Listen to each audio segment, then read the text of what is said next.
Monaco. A miniature nation not much bigger than Hyde Park on the French Riviera, where 1 in 3 residents are millionaires. In Monaco, the helicopter is considered like a car for most of the people living here. Prince Albert, the sovereign prince of Monaco, agreed to let cameras film last summer behind the scenes of the royal palace. We call him le patron, the boss. And in this private playground of the world's super rich. How much would it cost me to buy the whole lot? 28,000 euros. We meet the billionaire residents and those who serve them. It's a stress, huh? The rush time, yes. Any idea how much this would cost me per night? I don't know the price of the room in hotel. Just clean the room. For me, they are like crazy children. You want more and more and more. I wake up every morning, I'm like, oh my God, I'm living in Monaco. I'm living in a dream.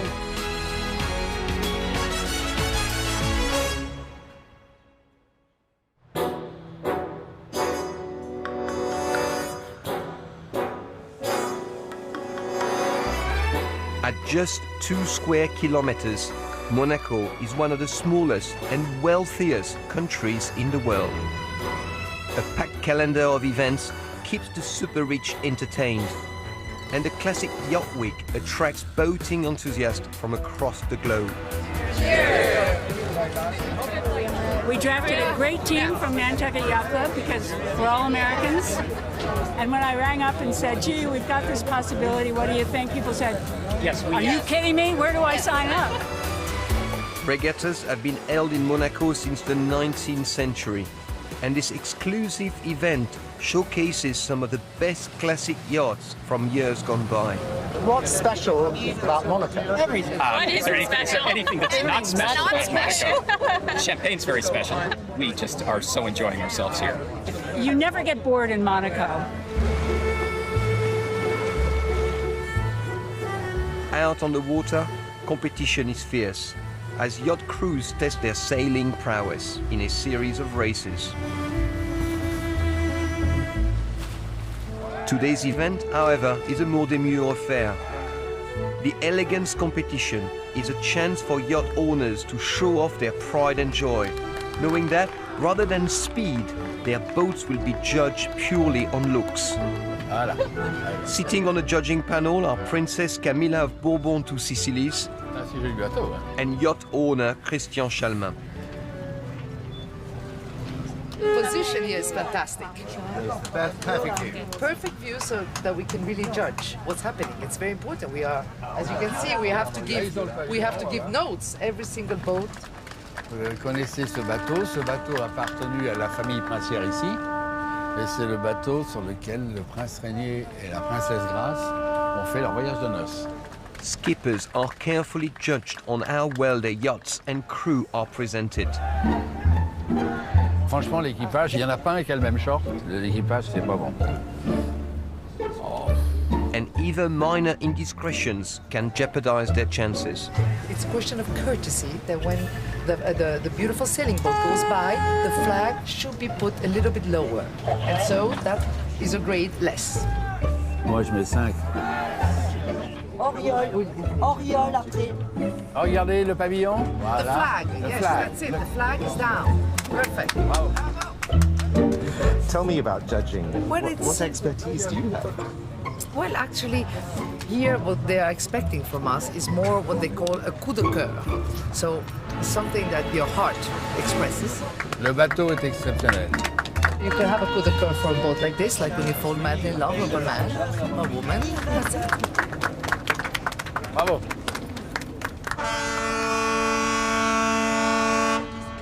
Les mecs, ils passent, ils sont avec leur téléphone, machin. Attends, regarde. Obviously, you have very high standards. Well, you know, we have 80 boats today, you know? So we have to make differences. And to make differences makes that, you know, we cannot say 10 to each one, you know? Prizes will be awarded at the end of the week by the Yacht Club's president, Prince Albert.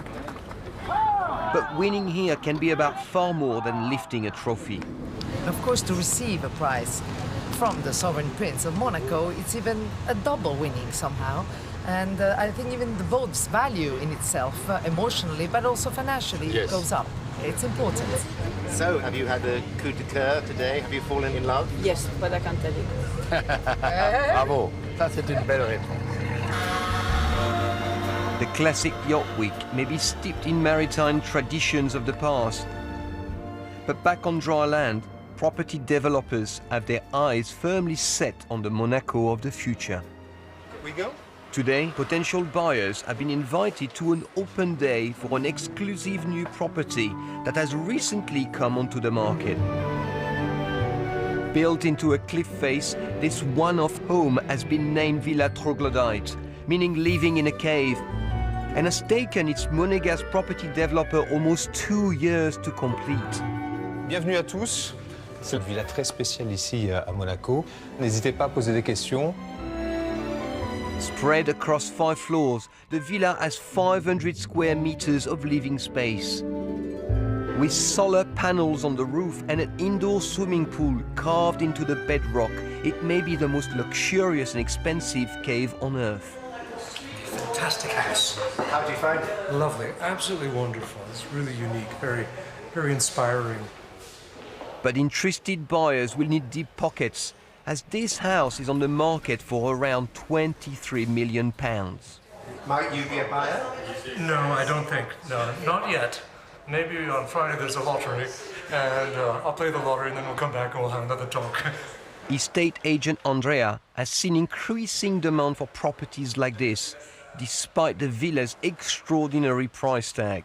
Prices are growing up year by year about 10%. 10%? Yeah, roughly. Yeah. Even in financial crises? Yeah. Monaco is a special place.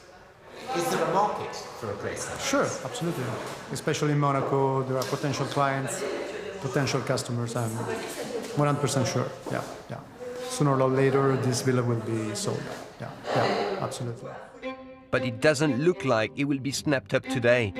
This house may be high spec, but there is one thing it's lacking. I love everything, but it doesn't have a view. So it would be perfect if it had like perfect sea view out. That's the only thing missing. The rest is perfect. The view, you can never guarantee it. So you can buy an apartment today in Monaco and have the most beautiful view, and tomorrow there can be a new project and they can build a building in front of you, and then you are losing the view.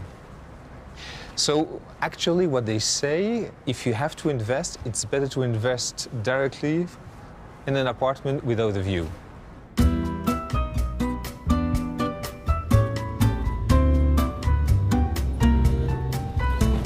It's a special place, Monaco, because every centimeter is built up, as you see. Monica Baccardi has owned property in Monaco for more than 2 decades.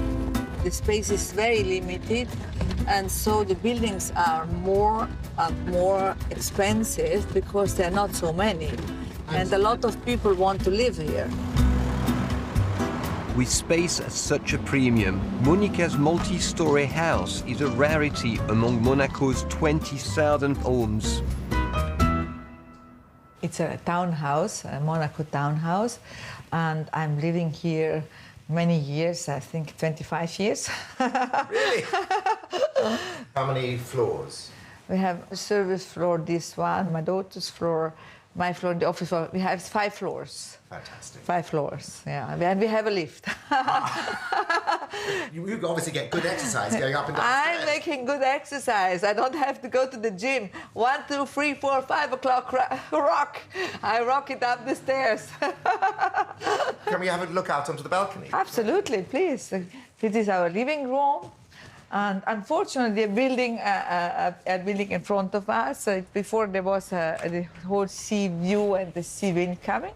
But now you see the big construction they're doing. That's one of the issues in Monaco, isn't it? The views. The views, yes. Unfortunately, sometimes they disappear.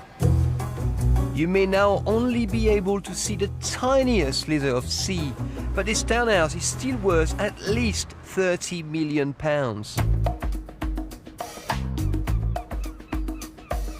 Back at the harbour, Classic Yacht Week is in full swing.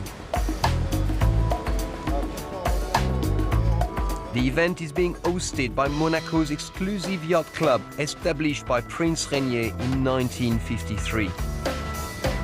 Membership is by invitation only and must be approved by Prince Rainier's son and current club president, Prince Albert. This yacht club, you see how impressive it is also a testimony of how Monaco is successful when it comes to the sea, whether it's yachting, whether it's the industry around it. This is a place where business deals are done and those in the know come to be seen. And being seen means dressing for every occasion. At one of the country's 100 boutiques, owner Laurent and sales assistant Jennifer are on hand to welcome their elite clientèle. Voilà, ça c'est Winnie, notre très chère cliente de Friche Pétive. Ça va? Ça va toi? Oui, Bonjour. Belgian-born TV presenter Winnie is a yacht club regular and has brought her outfits here for the last decade. Winnie, she comes every month and she bought every time one or two dresses every month. Yes, she's incredible. Yes, wow, she's one of the best class customer in your dresses in our are shop. so beautiful. It's like the candy shop for the girls here. Completely, yeah. Yes. So the dress that I need for tomorrow evening, it's for I go to the yacht club. So there is a nice evening, you know, lots of glamour and bling bling. So you need something very long, Yes, I want that everybody see me. Okay, perfect. I have one coat. Wow. That is beautiful. My God, it's amazing. We have just received it yesterday. So that is really for Winnie. Oh my God, exceptional. It's mine. Is this just a bit too much for the yacht club? No, it's never too much for Monaco. I think for the yacht club it's not too much. It's really Monaco style, this. Really, really Monaco style. In Monaco, everybody likes to impress the friends and yes, it's a part of the game from Monaco. What about the price tag? You need a good husband who have a good credit card because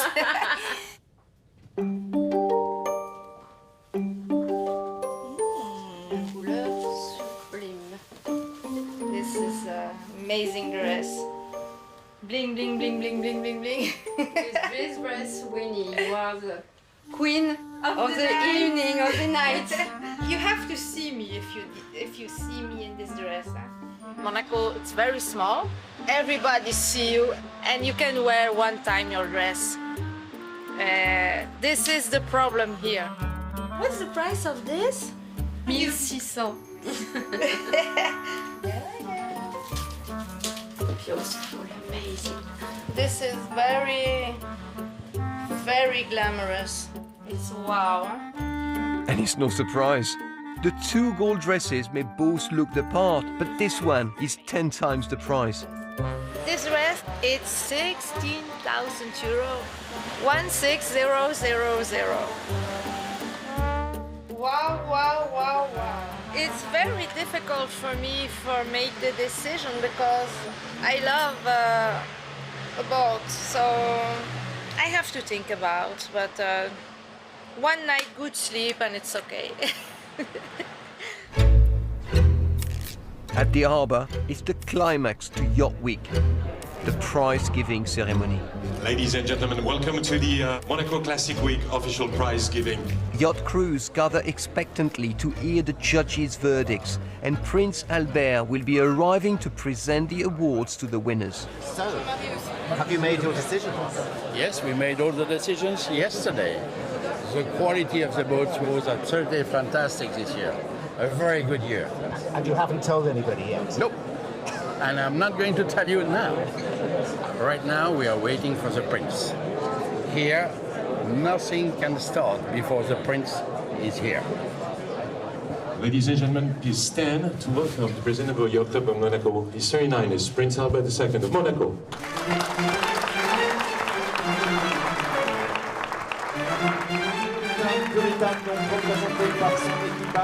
After the main prizes are given out, it's time to announce the winner of the elegance competition.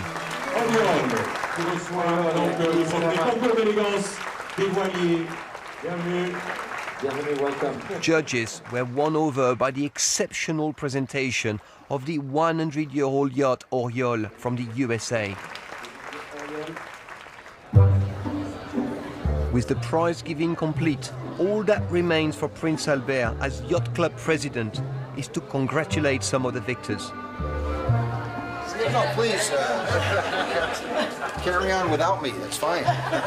So who have I not met? Spencer Verney, nice to meet you. Eric Holstein. And this group of enthusiastic Americans from the Nantucket Yacht Club have sailed halfway across the world to be here. May I present you with a history of the Nantucket Yacht Club? It's fantastic. And Since our 1906. 1906, it's been around. And this is a small burgee. Well, thank you Glad so to much. appreciate it. Thank you so Yeah. much. No, it's wonderful to have you. Now let's have a drink.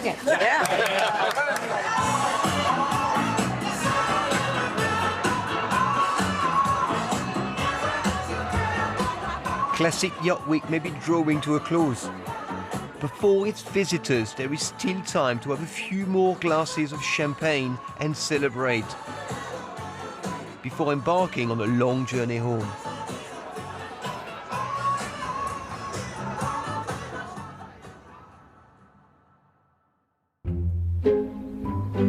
Yacht Week may be all about elegance and style, but in a country that seems to have as many dogs as children, even the residents' canine companions come dressed to impress. Welcome. Mary-Lisa opened a top-end dog boutique 5 years ago. We have a collar here. We start from the 25 centimeter size, so the smallest size for a small Chihuahua, 1.5 kilograms. Most popular colors are full of diamonds like this. It's not really diamond, it's Swarovski. It's like a jewelry. These are toys for dogs. The most popular toys are the bow with Chihuahua right. The customer normally spend 100 euro for toys. We have also treats for dogs. They are homemade in Italy. We have beef, salmon, chicken, vanilla, and green apple. We have also popcorn with bresaola inside or parmesan. And we have the cake for the happy birthday with the candle inside. And we have champagne. It's not really champagne, it's only a joke. It's champagne.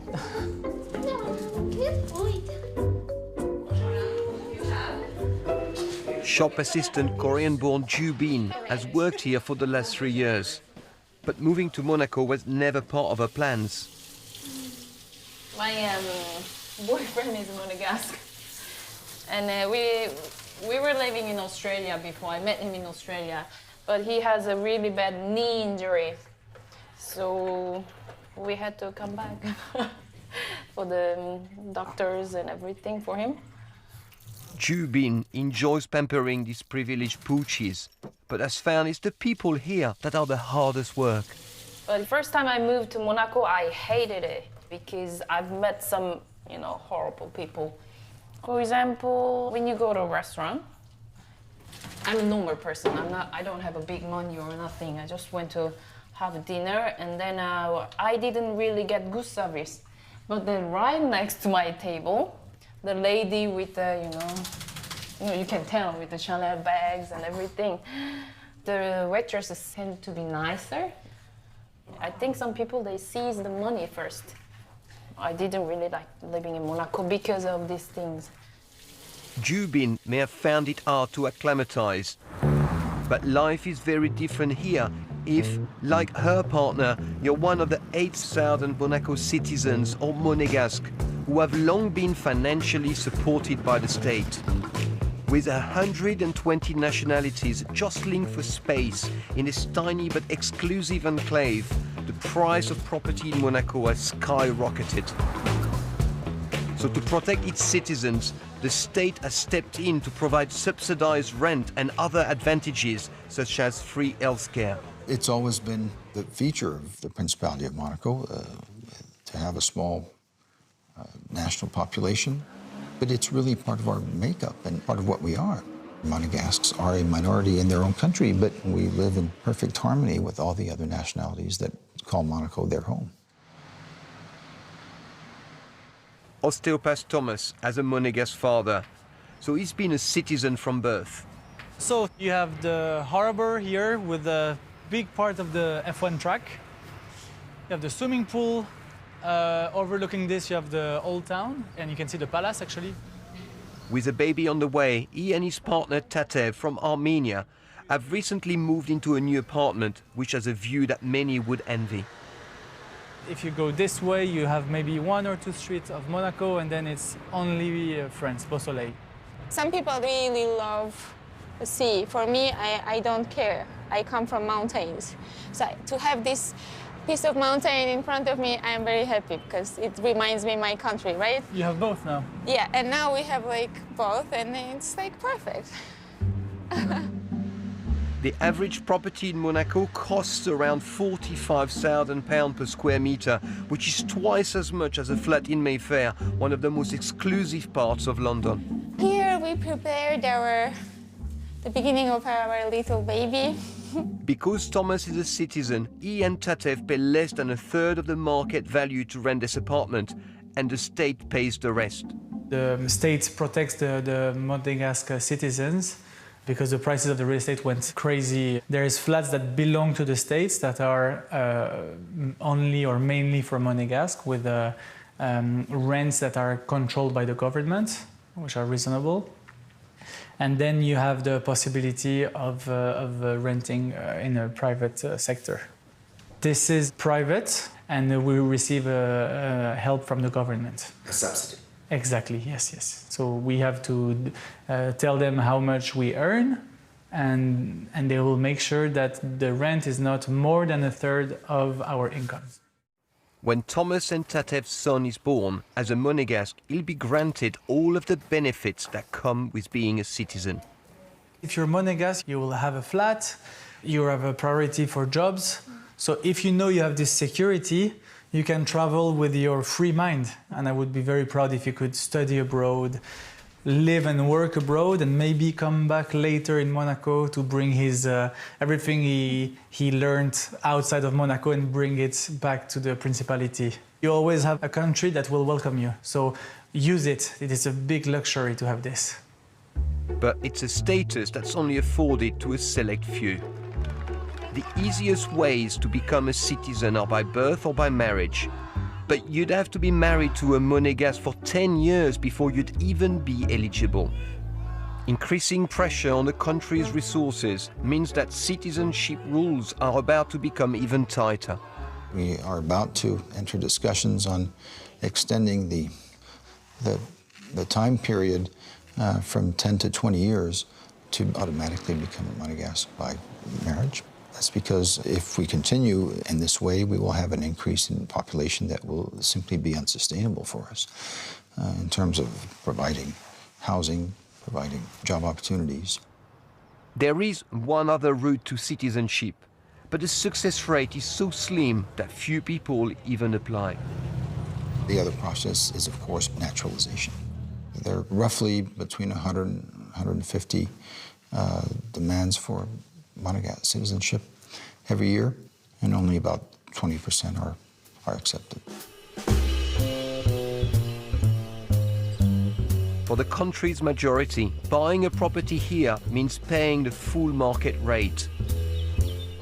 But even a studio flat costs around £1 million, so many people are forced to rent, like painter and photographer David, who has been living in Monaco for the last 10 years. This space is actually 24 square meters. Including this bit? Including the bathroom. Everything. It includes also the external walls, I was told. That's less than the size of 2 car parking spaces. To make the space work, I had to actually put things on wheels. So this serves as my coffee table. 6 t-shirts fit in there. And it's like, it's like living in a boat, it really is. Normally, if I'm home alone, When I'm home alone, it's placed here. And here is where I work out. I actually use this as part of my training. So I've maximized the space. This apartment is situated in the center of the Principality, and we happen to be in the frontier just right across the street from France. Right, so France is across the street. Indeed. I cross the street, and it's France. But a Monaco address comes at a premium. David's tiny studio costs £1,300 a month, where just a few meters away in France, it would be a third of the price. But like anyone officially resident in Monaco, David doesn't pay income tax, which somewhat softens the blow. It might seem a bit excessive, but it's a very safe country. It's very clean. It's very peaceful, and everything functions. I live like a king. Upstairs is the bedroom, or half bedroom and half office space. This bed actually opens up and it becomes double size if I should have friends over, which I've had. And here is my working space. You don't feel like you're in 24 square meters. So actually it's 24 square meters with this mezzanine adding... No, it's 24 including this. So it's really small. It's very small. It's so small that my head touches. So I have to kind of like, you know, walk hunched. But it works. That's the price of living in Monaco. It is. But the cost of living is so high here that many of those who work in Monaco can't afford to live here at all.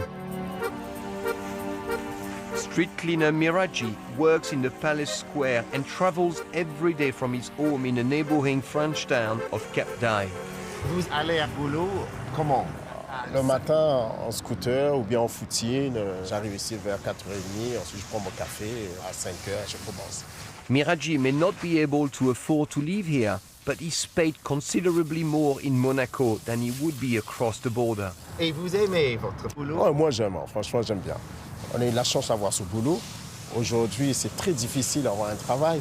Au moins à la fin du mois, je remplis mon frigo, quoi, comme on dit. Je remplis mon frigo à manger. Voilà. Like Miraji, every day thousands of workers cross the French border, attracted by job opportunities and higher wages. Arriving at Monaco's Opera House, Brazilian-born Alexis and his brother George are two of the daily commuters. The brothers are both dancers for Monaco's National Ballet Company and travel to the Opera House from France every day to rehearse for a new performance.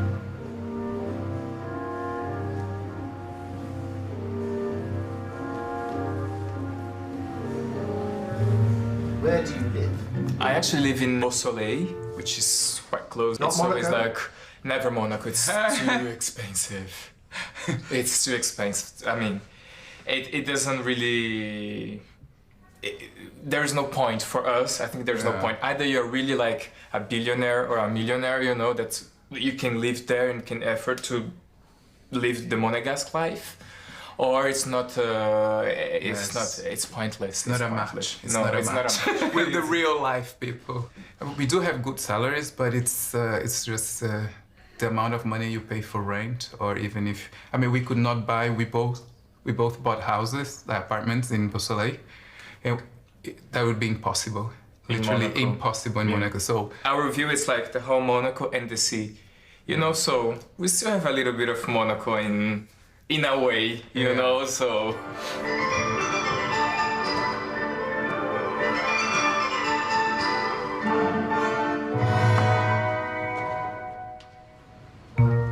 Half a mile away, Thomas and Tatev have just brought their own little piece of Monaco home, a new baby son named Alec. He's incredible. He's like a little old man. He's not like a baby. He's like expressive. He's funny. I don't know. And he's crying now.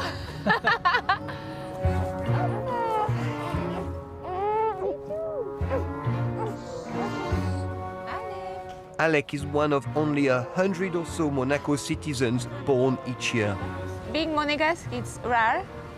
I'm very happy he has this beginning. It's very nice to go to adventure, but it's very nice to start the life with some comfort and nice way, you know, just to be in a nice, beautiful place, and then you are open to the world. I would say we added maybe 0.1% of the Monegasque population. I have to do the math again, but it's quite important. Precious baby. It's kind of a treasure, right? Monaco's attractions, financial or otherwise, mean that Monegasques, migrant workers and millionaires all squeeze into an area of land 50 times smaller than Manchester. With 19,000 inhabitants per square kilometre, this is the most densely populated sovereign state in the world. Space is at a premium, as it was in the 1970s, when Prince Rainier, known as the Builder Prince, sanctioned a land expansion into the Mediterranean. By reclaiming land from the sea and building on it, the Fontvieille district in the west of the country was created. Since then, Monaco's population has risen by almost 50% to 38,000 people. And today, Prince Albert is following in his father's footsteps by overseeing another major land reclamation project. Ça, c'est le nouveau dessin de Lorenzo Piano pour la casquette de la promenade. We did a quick projection of our future needs in terms of private housing, and it became clear that where the land extension is happening now was the only place on our waterfront that could accommodate such an extension. This controversial €2 billion development of luxury apartments and exclusive villas is due to be completed in 2025 and will increase the country's size by 3%. We do have a lot of demand, mostly for waterfront view apartments. And so this answers that need. It also provides a wonderful public space area for everybody to enjoy. To create the artificial land is a huge feat of engineering, costing €900 million for the extension alone. Huge blocks of concrete, known as caissons, are filled with sand and sunk to the seabed. Locked together, they form a large sea barrier, and the resulting basin is filled in, forming a new tract of land reclaimed from the sea. After more than 2 years of hard graft, this phase of Prince Albert's 6-hectare land extension is nearing completion. Tugboat captain David has been working on the project for the last year. Where do you live? I live in North Shields, on the northeast coast. And where are you staying now? Oh, we live on board. Oh, really? Yeah, we all have our own cabins. We have air conditioning, television, Sky, telly. It's like a home from home.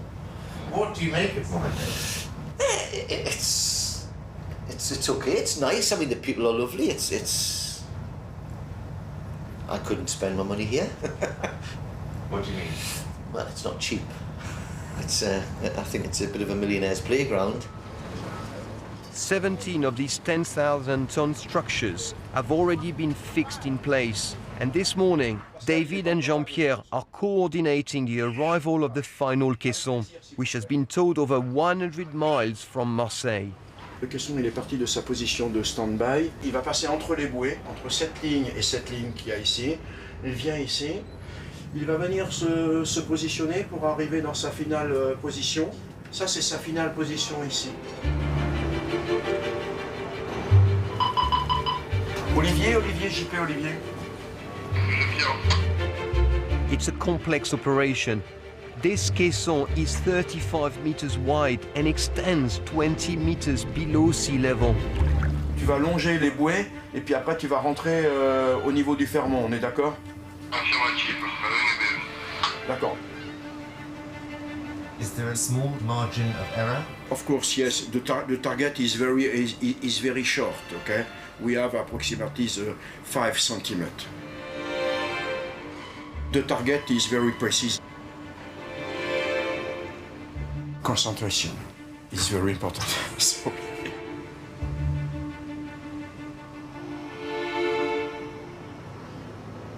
While the land extension will eventually provide new properties for a select few, just across the road, existing buildings are also being renovated to meet ever-increasing demand for luxury homes. Come in. Graham, originally from Merseyside, spent 33 years in the toy manufacturing business and retired to Monaco 6 years ago. As you can see, we have the lounge here, and the focal point of this apartment when you walk in is this wine cave, which is quite unique. In Monaco, a lot of people put the kitchens in the lounge, but I've done something different. I've got tinted opening sliding doors. If he seems to be selling the place, it's because he is. If you don't want to drink wine, we have another bar. So you feel at home here. Since retiring, Graham has been buying, refurbishing and selling luxury properties. That's quite amazing. He currently has 5 up for sale, including this one. We walk out onto the terrace, and this is amazing and a very exclusive view. This is called the corridor area here. It's the Mayfair Chelsea of Monaco. You see the casino, the new Hotel de Paris, and also, I haven't mentioned, it's an amazing view of the Grand Prix. You see them coming round the corner here. It's amazing. This two-bedroom one that we're in now, how much is it on sale? It's on the market for 90 million, including the car parks. The car parks here are worth a lot of money. It's a discount, I don't want the car park. Yeah, you get a discount, yeah. The car parks are worth circa 450 to 900,000, depending on how big they are. And this apartment isn't Graham's only one in the block. He also owns the smaller flat next door, and is offering buyers the option to create a spacious 4-bed residence if their bank balance is big enough. If the client wants to buy the 2 apartments, I'm selling those for 29.9 million, which is under 100,000 a square metre, which is very reasonable for one of the best buildings in Monaco. A lot of people will buy this, they'll come here for the odd weekend. They may not even have Monaco residency. It's a good investment here. You're pretty sure that property in Monaco is a pretty safe bet? It's reasonably safe, yeah. I mean, people are not going to lose 50% to lose their shirt like you do on the money markets. And have you had much... I've had a few offers, yes. I've had offers. But the spectacular sea views are currently being interrupted by Monaco's biggest building site, the new land extension project 17 floors below. Not that that phases Graham. There's going to be apartments going up to 12 stories, so the view from this apartment is not going to be blocked. Really? No. Are you sure of that? I'm sure of that, yes, yes. What about the noise? Isn't that an issue? It's an issue anywhere. We're in Monaco, you know? All the hard work has been done already. They're just going to be building up. You're a very good salesman. I don't like to say too much, you know? Monaco's insatiable appetite for luxury living is one that goes back generations. And while Prince Albert continues his father's legacy by investing in bricks and mortar, the demand from the country's residents for a life rich with culture is being fulfilled by his sister, Princess Caroline. Caroline is the eldest child of Prince Rainier and Princess Grace and was a keen ballet dancer in her formative years. Like her late mother, the princess has a passion for the arts, becoming a patron of Monaco's orchestra and opera. And in 1985, at the age of 28, Caroline re-established Monaco's national ballet company, les Ballets de Monte Carlo.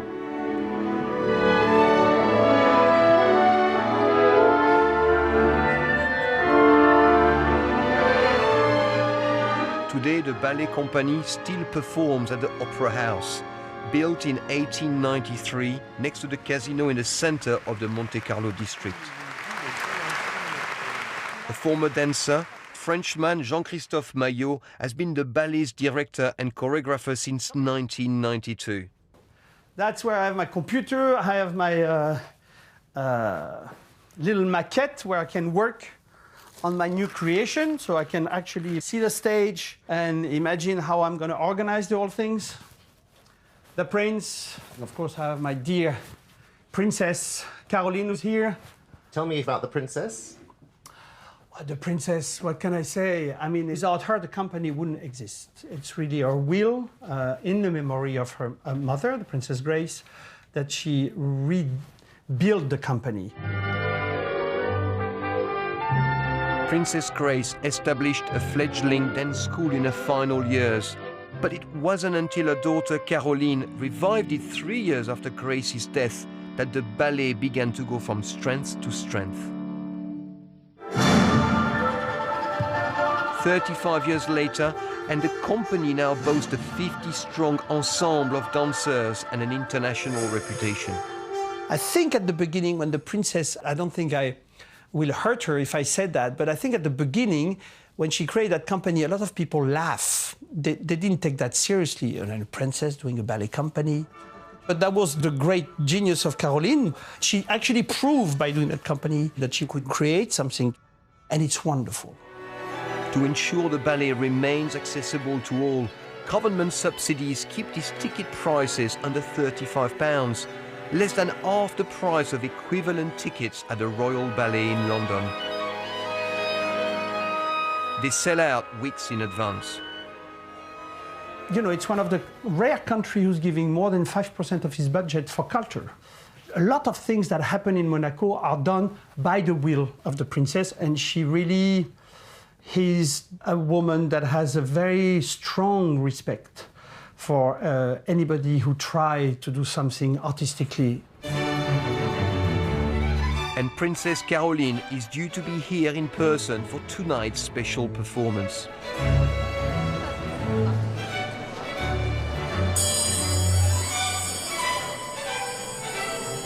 First time in 25 years that I see Princess. First time.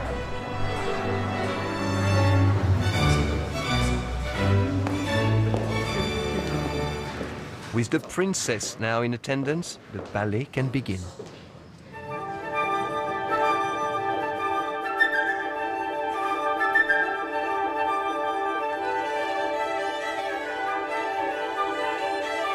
I think Monaco is very special, very unique.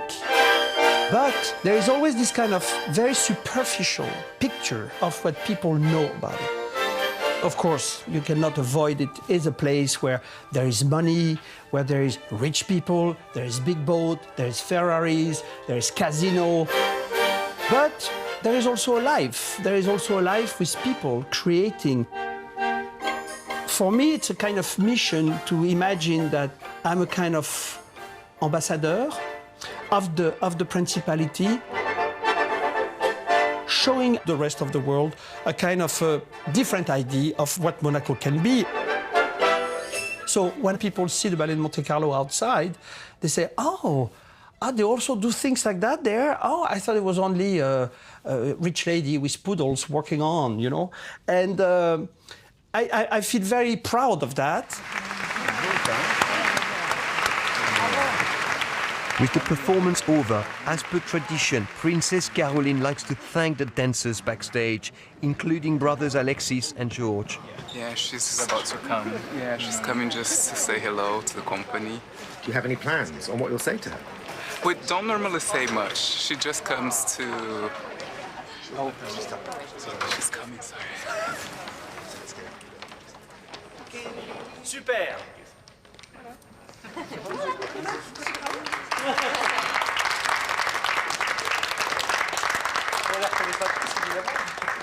Can I ask you just about culture in Monaco in general? Why is it important to you to support it? I think it's a right, like education and health. It's a right, and people shouldn't have to pay for that or struggle to access culture. You're an enthusiastic girl. Did you drag your parents to culture? Yes, absolutely. Yes, I would say you have to see this. They didn't always adhere to it, but sometimes there were pleasant surprises. Yeah. Fantastic. And it's a tradition here, and I always like to think that tradition is the transmission of fire and not worshipping of ashes. You have to keep on fighting that way, I would think. And he does so? Yes, of course. I have to. Princess Caroline's efforts to celebrate culture in all its forms are also in evidence tonight at the Fairmont Hotel. The annual Futurum Award ceremony is being held to highlight one influential artist and by doing so inspire more homegrown talent. The recipient of this year's award is the internationally renowned sculptor Anish Kapoor. We are in one of the most beautiful places in the world, and this Côte d'Azur is famous for being so inspirational to great artists from through the centuries. Kapoor's sculpture, Sky Mirror, currently has pride of place outside the Monte Carlo casino. The artist's relationship with Monaco stretches back to his youth. My father was a hydrographer, so ocean map making, and it used to, I think still does, the headquarters of ocean map making worldwide is here in Monaco. So I came here often as an art student and onward. Monaco was a very different kind of place. It was retiring, quiet, and then money arrived and something happened here. I mean, something big time happened here, frankly. In a place that's so much about money, you know, art becomes yet another commodity. And I think as artists, we have to be wary of how you can both be radical and be in the market. It can't be for sale if it's radical. I mean, so these things are complicated. Can anything in Monaco be radical? Probably not. Probably not. The award is being presented by Prince Albert, who, unusually for him, is running slightly behind schedule. Sorry, I'm a little late. I have to go say hello to my kids because I didn't see them. Good plan. Since yesterday. May I ask you to grant the Futurum Award of 2019 to Sir Anish Kapoor. Although he's being honored tonight, Kapoor hasn't always received such a warm welcome. Do you know, my parents lived here many, many, many years ago, when I was a long-haired, hippie-ish art student. And you know, I'd come to Monaco often, and I was always stopped by the police. What are you doing here? So it happened a lot.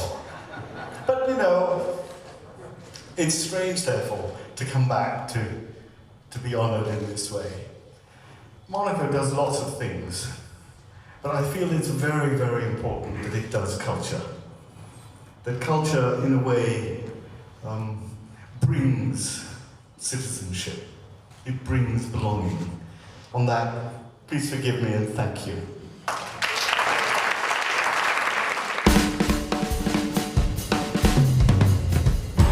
Another day and another prestigious event in Monaco's packed social calendar. At the sporting club, preparations are underway for the country's biggest charity function of the year. Since 1948, the Red Cross Ball has raised substantial funds for the humanitarian organization. And over the decades, the ball has attracted Hollywood guests like Michael Caine and Elizabeth Taylor, as well as hosting performances from the likes of Frank Sinatra and Elton John. Tonight's annual gala is the most desirable ticket in town. It's a very significant event. It's the number one fundraiser for the Monaco Red Cross. But it has become, of course, a major feature on the international scene, and it is a very prominent event for the social life in Monaco. But pulling off landmark events like these takes a small army of staff to achieve. Tonight we need to prepare very quickly and fast the different dish and dessert, so why we need a big kitchen. Tonight, supervising Chef Ken and his team are preparing a 3-course meal for 850 guests. But before the guests are seated, they'll be offered barbajan, a traditional thin pastry which is filled and deep-fried. This is from Monaco, and we do only in Monaco. Now we put the garnish. What is the garnish? Blette. Charred. Oh. And then we close it. Look, we close with the finger. And we cut one by one. The barbajan we cannot do with a machine. It's not possible, only handmade.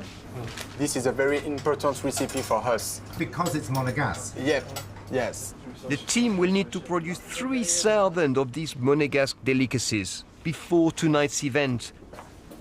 Next, it's on to dessert. So, let me introduce Cédric, the head pastry chef. Bonjour. Bonjour. Enchanté. Qu'est-ce que vous avez comme pâtisserie pour cette part? Donc ce sera un dessert au chocolat au lait avec de l'abricot. Chaque année, on présente 2 choix au palais princier et c'est eux qui choisissent. Monseigneur, en général, apprécie beaucoup les fruits rouges, mais cette année, il a préféré choisir l'abricot pour changer. Il y a toujours des petites surprises. Voilà, il y a toujours des petites surprises, oui. Oui. Qu'est-ce qu'on a là? Là, actuellement, on est en train de préparer donc, des petites plumes en chocolat. 5 plumes par dessert, donc on est sur à peu près 5000 plumes. C'est de la feuille d'or. C'est de la poudre d'or alimentaire. Hein. Donc voilà, là, le dessert est terminé. Maintenant, il n'y a plus qu'à déguster.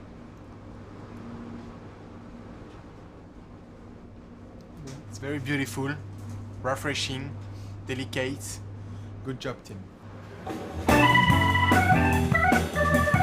In 2 hours' time, a who's who of Monaco society will be walking through the doors, and for the staff, there is no room for mistakes. Concentrez-vous bien sur votre travail. Ce soir, évidemment, tout le monde est important. On n'a que des gros clients. Tickets for the black tie event are more than £1,000 a head, but drinks cost extra. Tonight, wine list, we have 46 choices. Yes. 46? That's 46. It's quite big for so many people. Burgundy wine, Loire, Alsace, Champagne, some classic Dom Pérignon, but we have also l'Armandier Bernier. It's the choice of the prince. He's chosen that champagne? Yes, l'Armandier Bernier tonight for Monseigneur. The prince doesn't pay for his drinks, I hope. Of course he pays. Oh, really? Of course. Uh-huh. He pays. How does it work in terms of the prices? We have a minimum price tonight of 370 euro. That's the less expensive. The most expensive will be Chateau Cheval Blanc, 1,900 euro. On the general wine list, normally this is not the price, but we do that because we know one part of the receipt go to the Red Cross. Might I ask what percentage of that? I can't tell. I know that, but I can't tell that. Not that money is necessarily a concern for those arriving. With a guest list that includes big names from the world of sport, fashion and music.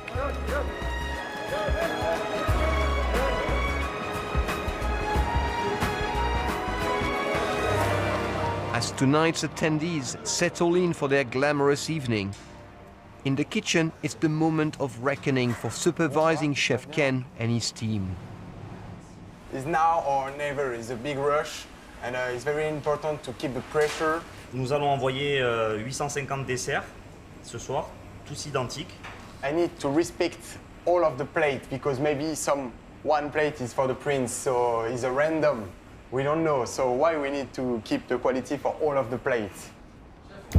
And upstairs, Prince Albert has just arrived with his wife, Princess Charlene. As the royal party take their seats, 140 staff are working flat out to ensure that dinner service goes without a hitch.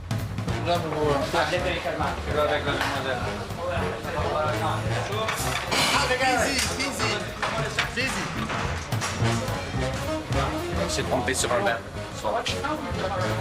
Oui, mon ami, il faut qu'il ait dans le français. Et voilà, il a rajouté de la glace, mais ça part. Vous avez vu, ça va très vite. Hein.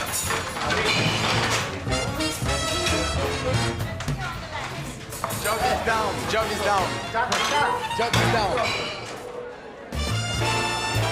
As the party moves to the dance floor and celebrities rub shoulders with the royals, the Red Cross Ball cements its reputation as the place to be seen in society circles.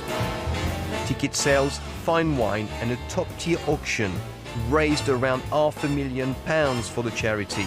ensuring that in its 71st year, the ball still goes off with a bang.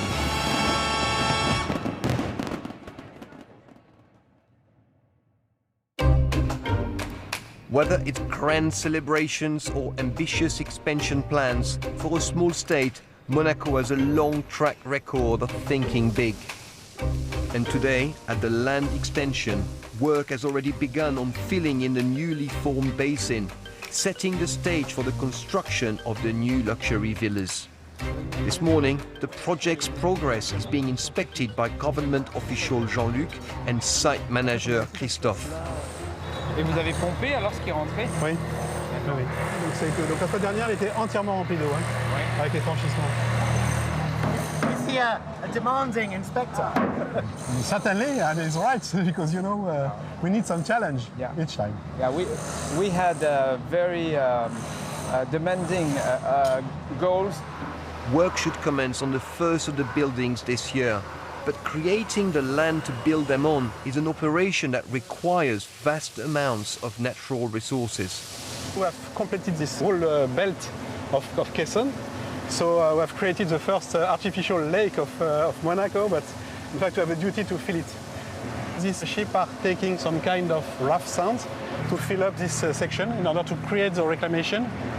Each ship is taking in between 20 and 25,000 tons. And in total, we have about 750,000 tons. The project is a costly undertaking, but it's not the government who are forking out. A private company is paying for use of the seabed and footing the €2 billion construction bill, which they will eventually profit on by selling the 110 new properties. The average is about 400 square meters and 10 large individual houses directly near the sea. They go from 1,000 square meters to 1,500 square meters. And Monaco is set to cash in from these elite properties too, with considerable revenues generated from stamp duty and VAT. Can I ask what sort of price they will sell? I don't know really the price because usually we use a ratio per square meter, but when you reach this kind of product, they are so exceptional that there will only be 10 buyers in the world. So we can afford. Yeah. Maybe it could be more than 100 million euros per villa for the largest one. With such an eye-watering price tag, when building work is completed in 5 years' time, Monaco seems set to welcome another new wave of billionaires. There is always this very superficial picture that we're all swimming in the caviar all day long. But you can see the most annoying rich people and the most wonderful rich people. And also very simple people that somehow live together and it works. It's a place with many opportunities and so many nationalities. It's a whole like minestrone, how you say, a vegetable soup, put it all together, makes a wonderful place. It's a fantastic place for a holiday, but maybe not to live.